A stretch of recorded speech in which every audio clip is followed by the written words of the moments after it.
Hey guys, and welcome back to another video. And today I kind of wanted to talk about the refinery ships in Star Citizen.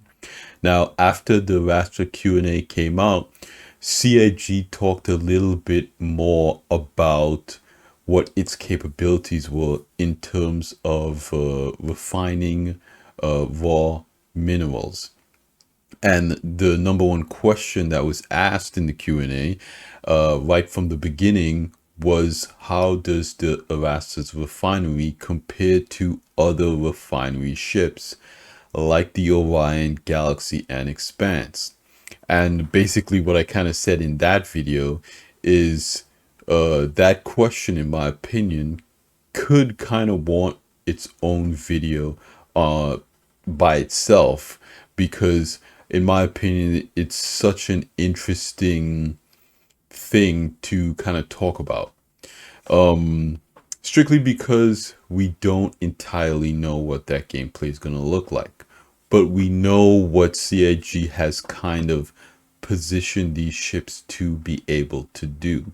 And now that we have kind of a more clear reference of what those things are, we can kind of talk about what the refinery gameplay loop might look like, okay, based on what CIG has said these ships are going to be able to do.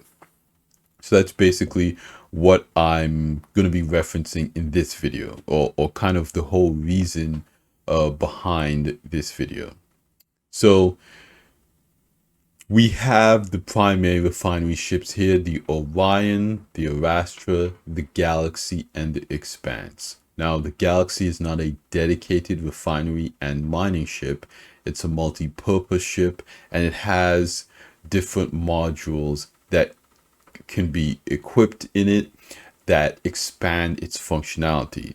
The medical module, the cargo module, the refinery module, which is important for this video, and the base building construction module, which I'll talk about in a later video when we talk about, the base building aspects that CIG talked about at CitizenCon. I think that's a really interesting topic. But basically what CIG said in the Rastra Q&A was that the Arastra's refinery and the Galaxy's refinery are basically the same or very similar. So these two ships kind of have similar functionality, again, in terms of refinery capabilities. Now, we didn't really see very much of the Arastra's refinery, but we did see a lot more from the Galaxy's refinery. So what I want to do in this video is kind of take a look at the Galaxy's refinery and talk about what that's going to be like, as well as comparing it to the Expanse, taking a look at that, because it's been a while since we've taken a look at the Expanse. And of course, the Orion is here because it is the capital ship for the mining profession.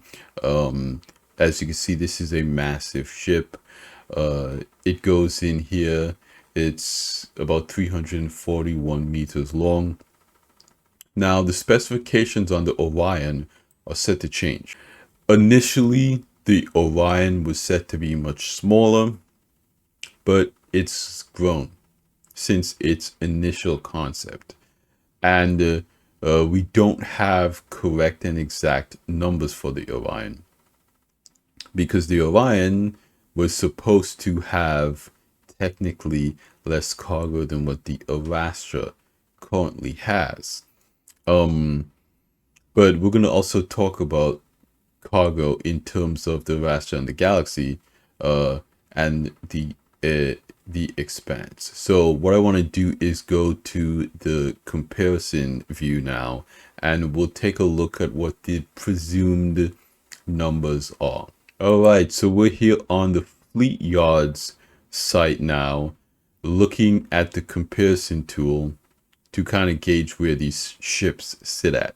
Now, the reason why I say we don't have correct information on the Orion is because of how the Orion has essentially changed from its initial concept and has grown in capability and functionality.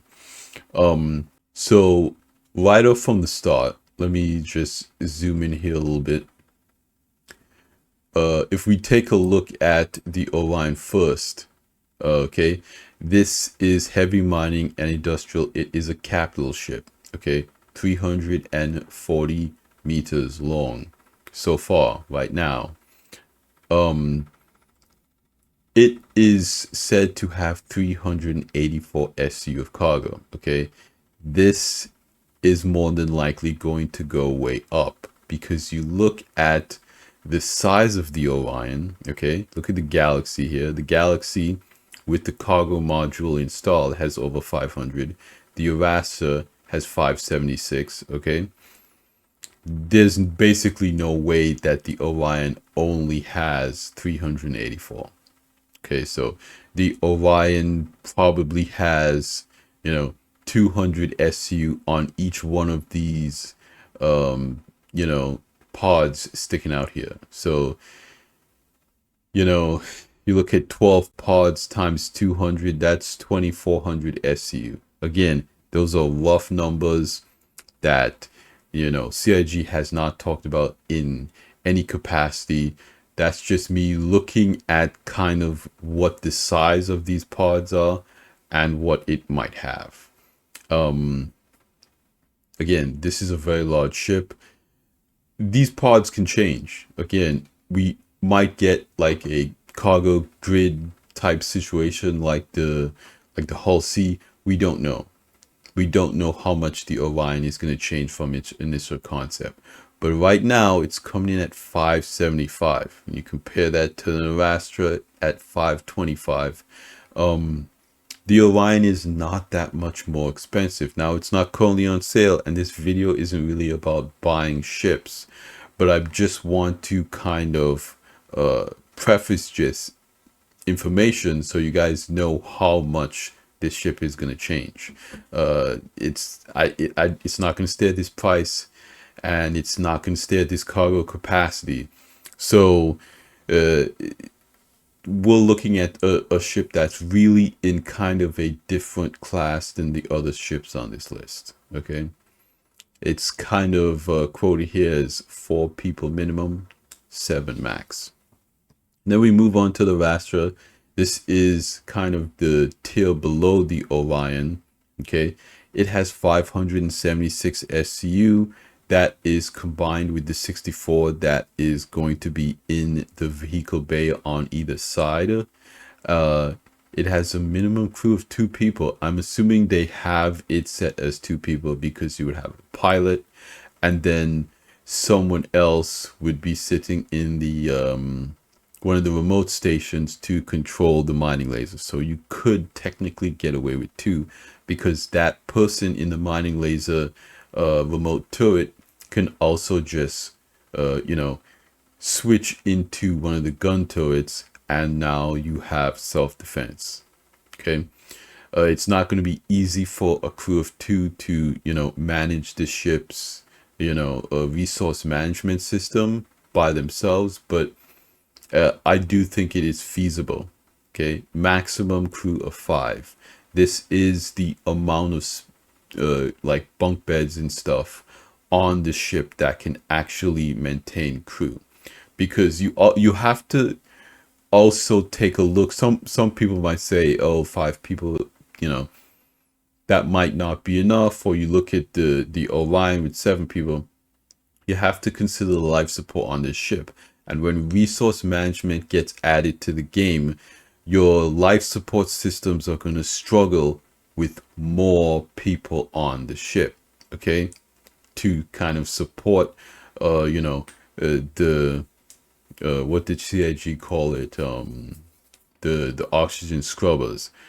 So they'll be emitting CO2 or whatever, and the scrubbers have to remove that from the atmosphere in the ship. So you're really not only are you not going to have beds to log out in, or facilities for more than 5 people, but you're not going to be able to like have 25 people on an Astra. So in my opinion, it really is for a small group of friends. I think 3 or 4 people on a raster is very feasible. The bridge is designed for 4 people, 2 remote turret, co-pilot, and pilot. I believe the co-pilot might have control of that central mining laser, while the other 2 remote turrets are for either side, and they can hop into one of the gun turrets. So, in my opinion, I think 4 is a good number for the Rastra. Then we move on to the Galaxy, okay? It says right here that the minimum crew is 1 and the maximum crew is 6. So basically it has life support systems that can sustain 6 people easily without, straining the system. And it has 6 rooms and beds to log out in. So maximum crew of 6, minimum of 1. Again, this is one of those ships that I think would be good for a small group of friends. 3 or 4 people easily could make a galaxy work if you're doing refinery, because again, we're talking about this in the context of refining. You're gonna want someone down there controlling the refinery module in the galaxy.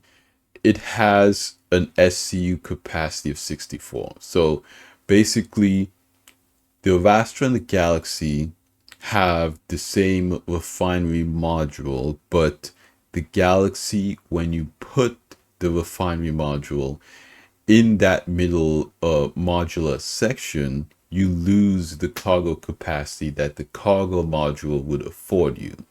So the cargo module, I believe, had roughly 500 SCU, but as standard, the Galaxy has 64 SCU on either side of the hangar bay area.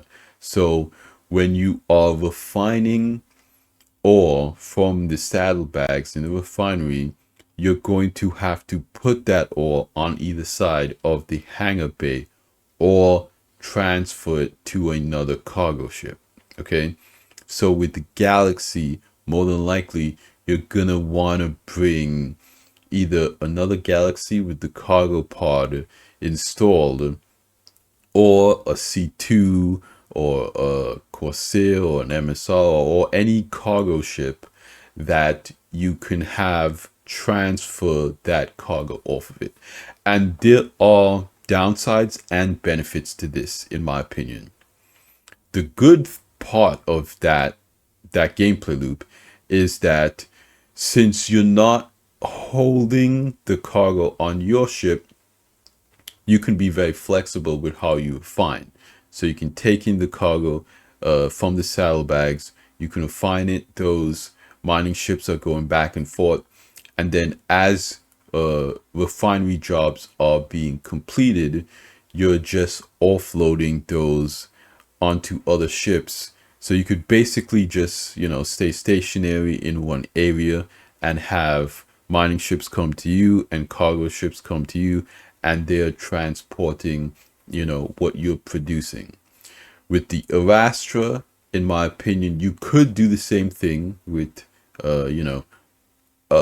a friend in a cargo ship, but because it has so much cargo capacity, you're more than likely going to do everything on that ship and have all of the cargo on that ship at that time. So after you're done with a refinery job, you would move that cargo onto the exterior of the ship. So you're essentially moving along with all your cargo.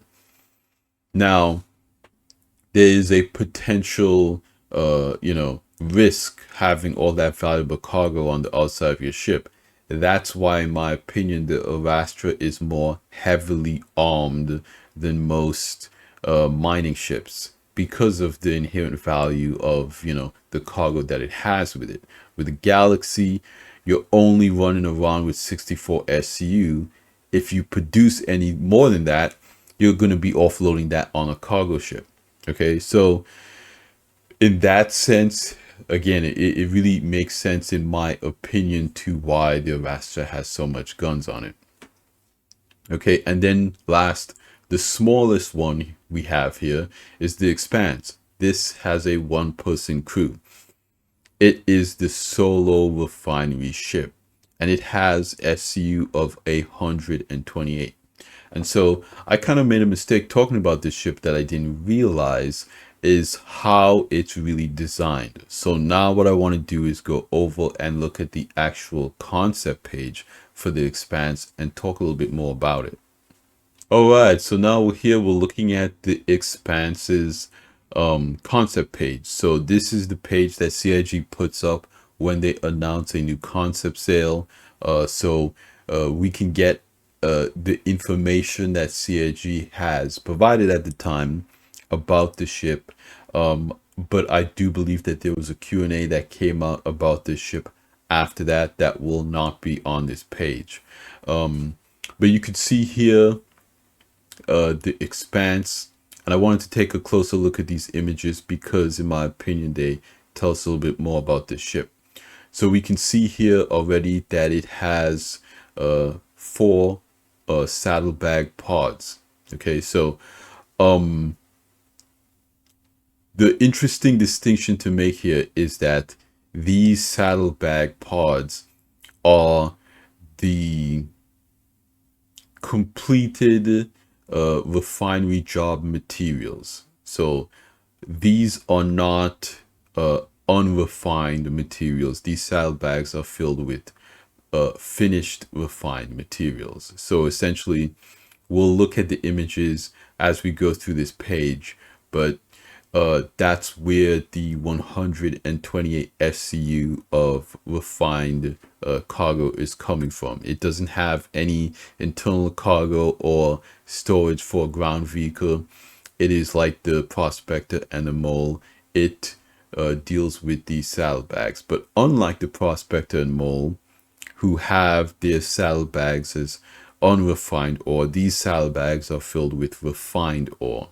Again, I don't know if CIG is how CIG is going to balance that, because typically refined ore with I don't want to say typically, but refined ore coming from the Orion, the Galaxy, and the Rastra, all the other refinery ships, their refined ore is distributed in the form of SCU boxes, not saddlebags. So that is an interesting distinction to take note of, because the interoperability between the various ships. Now, saddlebags are going to get better integrated in the game in the future, but you'll basically just be trading these things like SCU boxes. But of course, the benefit of a SCU box is that you can stack them and arrange them a little bit easier than saddlebags. So I don't really see you moving the saddlebags off of the Expanse onto a ship versus moving an SCU box, if that makes any sense. So basically what I'm saying is you're more than likely just going to be selling direct from the Expanse rather than moving the completed refined ore to a cargo ship like you can with the Erastra, Orion, and Galaxy. So CIG has stated that the Expanse has 6 refineries on it, 6 small refineries on it, whereas the Rastra and the Galaxy has 2 refineries on it. And you can kind of see that here at the top. You can kind of count it out: 1, 2, 3, 4, 5, 6, and then the 4 saddlebags here. So this area at the back, this is the interesting part you want to take note of. This is the intake. This is essentially how the Expanse gets the unrefined material. So it goes in here at the back. It gets refined in these 6 refinery jobs, and then it gets distributed in these 8, 4 on each side, saddlebags. Now, I don't entirely know how that will be distributed, because 6 and 8 don't really go into each other cleanly.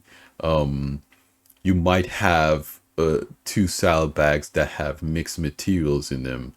Again, I personally think it makes more sense to have, you know, sorting enabled for crafting. But if you're just selling it, again, I don't know, because right now when you sell something, you sell it as, okay, this is gold, this is aluminum, you know, they're already sorted. So I don't know if one salad bag is going to just, you know, magically tell the place that you're selling it what's in it, or if you'll have a salad bag of gold and a salad bag of aluminum.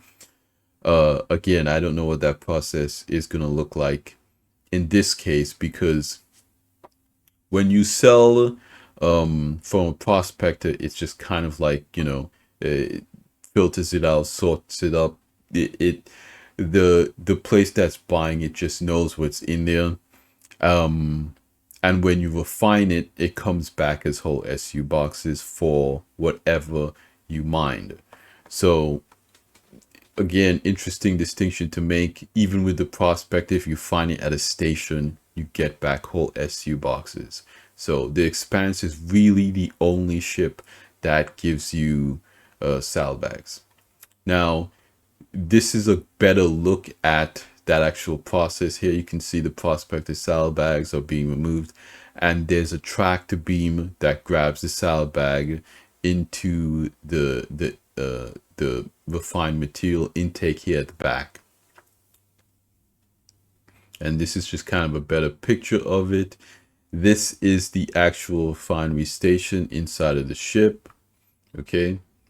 And this is the actual interior of the ship. So you have the cargo pods here, 8 of them, 4 on each side, the tractor beam at the back, the actual refinery with the essentially 6 storage areas, I guess, or 6 processing units where you can actually refine 6 different jobs. And I am assuming that each job is 1 saddlebag. Again, we don't really know that much about it, but I'm assuming you'll take in 1 saddlebag at the back, and that will go to 1 refinery. So you can refine all of the ore that's in that saddlebag. And then when you get another saddlebag, that will go to the next refinery. So you could essentially refine 6 saddlebags at a time. Okay, so that's also an interesting number because the prospector has 4 and the mole has 8. So the 6 is you can't refine this all of the saddlebags from a mold, but you also have more than 1 prospector. So that 6 is just kind of a weird number in my opinion. But you can refine all of the ore from 1 prospector, and you will have essentially 2 refineries open left. If that makes any sense. Okay. And then you have the ship access, the cockpit here, and 2 size 1 weapons. But I also kind of wanted to take a look at some of these images because they show us a better picture of the process here.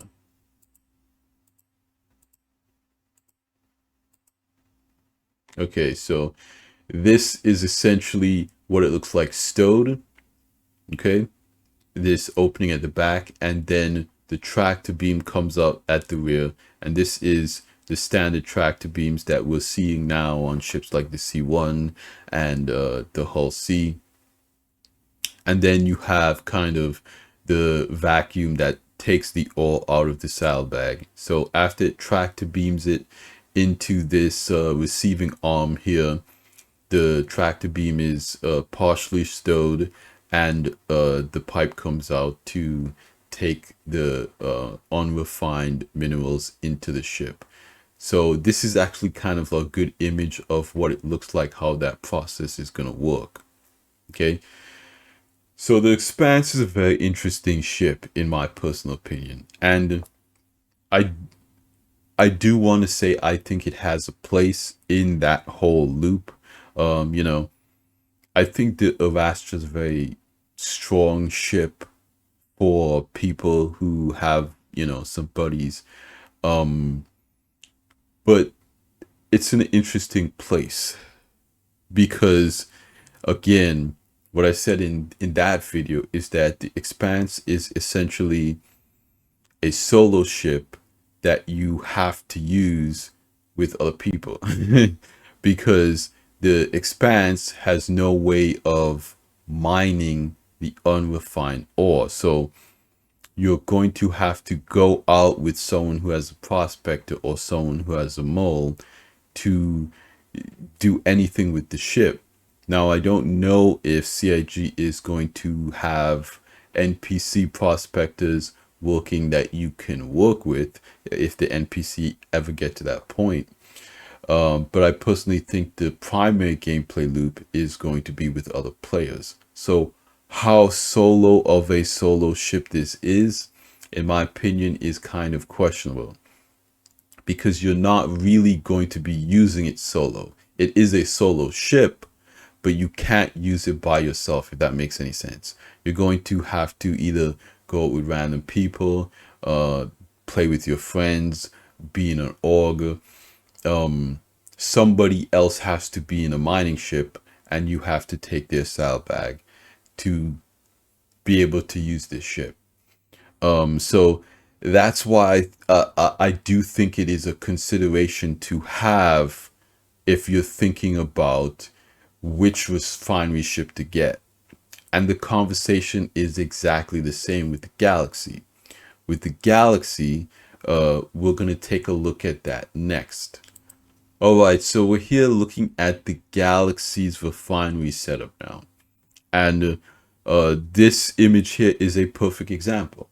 Okay, so you have two prospectors working here, and Galaxy has two refinery receptacles to take in those cargo, those unrefined saddlebags. So the Expanse has one receptacle, the Galaxy and the Erastra have two.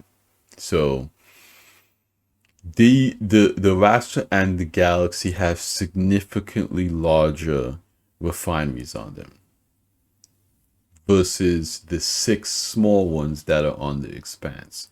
And that's why I don't know what the distinction is in having 6 small ones versus 2 large ones.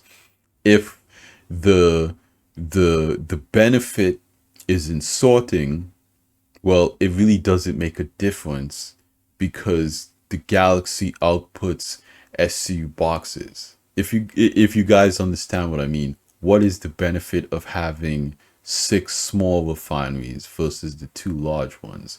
Now, CIG has kind of stated that it is faster or more efficient. But in terms of sorting, I don't know how that's going to work with the saddlebags. Again, sorting is not a problem with the Galaxy and the Astra because you're dealing with SU boxes and not the saddlebags. But in terms of gameplay loop, it's not something where you can take the Galaxy out by itself because the Galaxy does not have any way to mine. The Galaxy is not a mining ship. But let's say you have, 3 people on the Galaxy and then 2 prospectors with you. You're looking at about 5 players, okay? And if you look at the Erastra, for instance, let's say you have a pilot, 3 mining operators, you're looking at 4. So with both ships, both the Galaxy and the Erastra, you're probably looking at similar size crew, 3 to 5 or 6 players. Now, the benefit of the Erastra, again, is that it has those larger size 3 mining laser heads.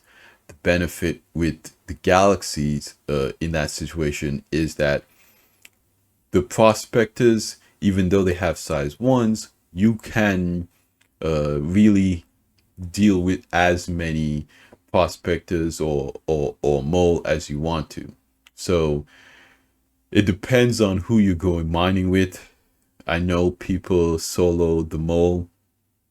People still probably will solo the mole. but whoever you're going out mining with, you have that versatility versus just the equipment that comes on the Rastra. But since the Rastra is a whole package, you really don't have to worry about any of that. You know, the benefit again with the Galaxy is that it's flexible. Multiple prospectors mining around an asteroid belt and then coming back when they're done, versus, you know, mining and then having to go to another asteroid. The gameplay loop, you know, is a little bit different, and whatever benefits you see in that, you can take advantage of. Again, you're probably going to have to add to that group that you're going out to play with, because again, the Galaxy only has 64 SU of cargo on either side of the hangar. So you might want to bring a cargo ship with you to take the SU off of the refinery as it finishes processing the jobs. Now, here is an image of what the refineries actually look like on the Galaxy. So this is going to be a similar refinery setup to what the Arastra has. So I'm thinking that the Arastra has, you know, roughly the same kind of refinery. It is a little bit different in the photos pictured because it has a control panel for each refinery, versus on the Galaxy's refinery module, you have this control station that you can see in the back here. So you have an operator operating both refineries from one spot, versus on the Rastra, you have two small control panels, one on each refinery.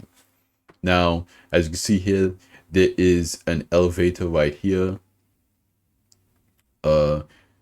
And that's about it. There's not really a whole lot of storage here for what you're refining. And the dispensers look like one SU dispensers. Again, they might be two SU dispensers.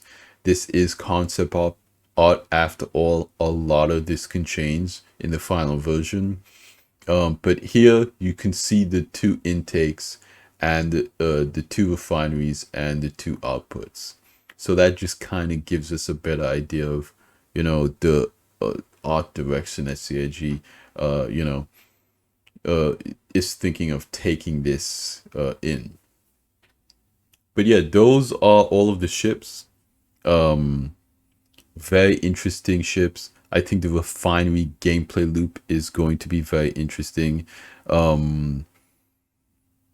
I think, again, looking at the other refinery ships, both the Galaxy and the Rastra seem very interesting. We don't have any solid information about the Orion right now because it, you know, is in concept and is kind of far away. I think CIG want to balance the Prospector, the Mole, and the upcoming Arastra and Galaxy before they probably dive into that ship. Even though I know that they're currently working on the RSI ships, the Orion is probably still further down the line. But let me know what you guys think. What do you guys think about the refinery gameplay loop? Are you excited to hear more about it now that we have another ship with a built-in refinery? It seems like CIG is planning on taking crafting more seriously in the future, and that's exciting to me.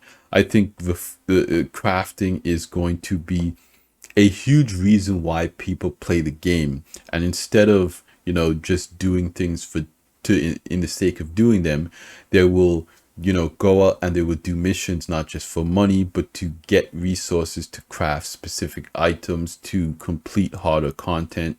And that's really what makes a game a game. So there'll be more interesting reasons to play once CIG adds crafting into the game. And I'm glad they're finally, you know, adding more ships that can actually do these things. So yeah, in another video we'll talk about base building and construction in terms of crafting and what that's going to mean for the future of the game. But that's going to be it for me here today, you guys. Thank you for all the support on the channel and on the videos. It really means a lot to me. You guys have been awesome supporting the channel, and I know these are long videos.